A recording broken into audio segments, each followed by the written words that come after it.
So you're dreaming of working in Japan, but wow, the visa options can feel a little overwhelming, right? Don't worry, you are definitely not alone. We're going to cut right through all that confusion. We'll break down the three main paths to get you there. One for the pros, one for skilled workers, and one for trainees. Let's figure out which path is your path. I mean, this is the big question, isn't it?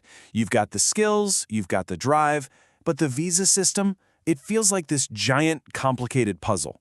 Are you a white-collar professional, an essential skilled worker, or a trainee? Figuring that out is everything because it literally defines your entire journey to Japan. So let's solve that puzzle together. Okay, so here's our game plan. First, we're going to dive into the path for highly skilled professionals. Then we'll check out a newer visa for those ready-to-work specialists that Japan really needs right now. We'll also unpack the huge changes coming to the trainee program. And finally, we'll put them all side by side so you can see which one is the perfect fit for you. All right, first up, the Jinkoku visa. You can think of this as the main highway for white-collar professionals. We're talking engineers, marketers, creatives, all the specialists Japan wants to attract to really foster that international talent exchange. And you know, the real key to getting this visa is understanding why it exists. It's not just about filling a job slot. No, it's bigger than that. It's about this global exchange of skills and knowledge. And that core idea, it shapes every single requirement we're about to look at. So, what's the deal? How do you actually qualify? Well, the most straightforward path is having a relevant university degree. But hey, don't sweat it if you don't have one. 10+ years of work experience in tech or humanities can get you there, or even 3 years in international services, like translation. The bottom line, the thing they really look at, is that super strong connection between your background and the job you're applying for. And just to be clear, this is strictly for specialized work. No simple labor allowed here. Okay, to make this a little more real, what kind of jobs are we talking about? Think, system engineers, accountants, translators, marketers, designers, you get the idea. These are all jobs that need a very specific, specialized set of skills. And that's exactly what the Jinkoku visa is all about. Now, let's talk about the long game, because the benefits here are huge. With the Jinkoku visa, there's no limit on how many times you can renew it. That opens up a really clear path to permanent residency or even to the highly skilled professional visa. And maybe most importantly for a lot of people, you can bring your family, your spouse and kids along with you. Okay, let's switch gears and look at our second path, the Specified Skilled Worker Visa, or SSW for short. Now this one's a lot newer, and it was created for a totally different reason. It's all about bringing skilled workers into industries that are facing serious labor shortages, so they can jump in and contribute from day one. Yeah, so where the Gijinkuko is all about this high-level talent exchange, the SSW is a super direct, super practical solution to a real economic problem.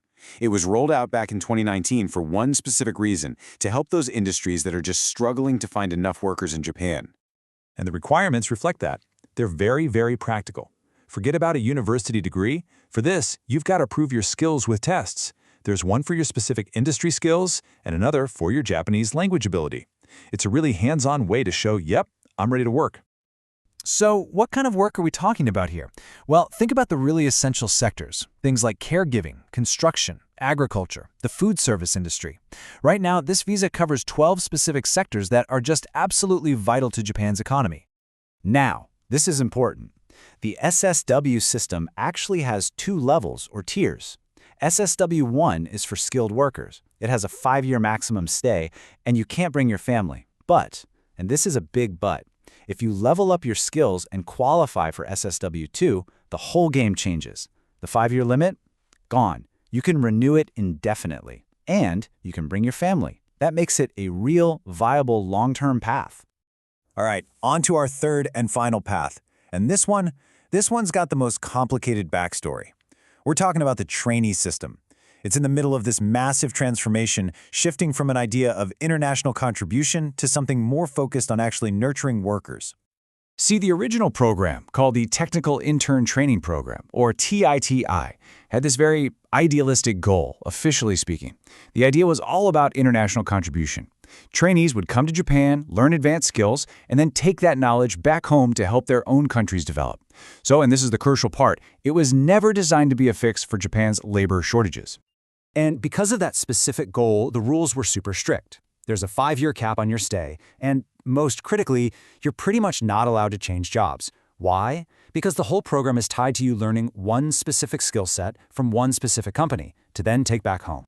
But, and this is the big news, this entire system is changing dramatically. The old TIT program is being completely phased out by 2027. It's being replaced with a brand new nurturing work system. And the single biggest change? They're going to ease up on those strict rules about changing jobs. It's a really clear signal that Japan is now trying to do two things at once: train workers and secure its own labor force.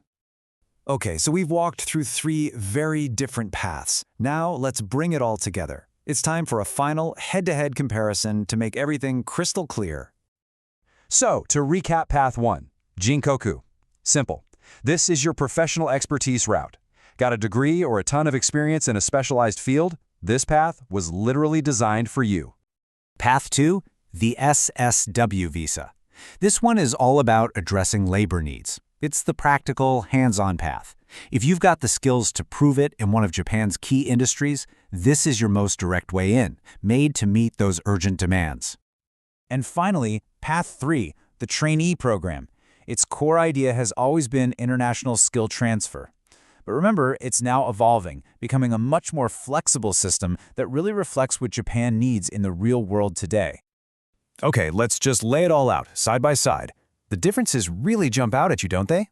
Gijinkoku is all about professional talent. It gives you job mobility, family options, and a long-term future right from the start.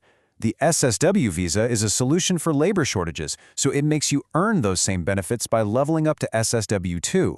And the trainee program, with its goal of skill transfer, has always been the most restrictive.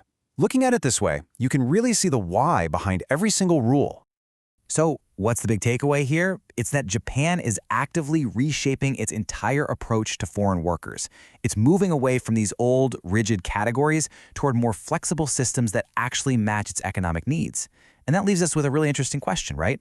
As Japan's needs keep evolving and these visa systems change along with them, what new doors is that going to open up for the rest of us?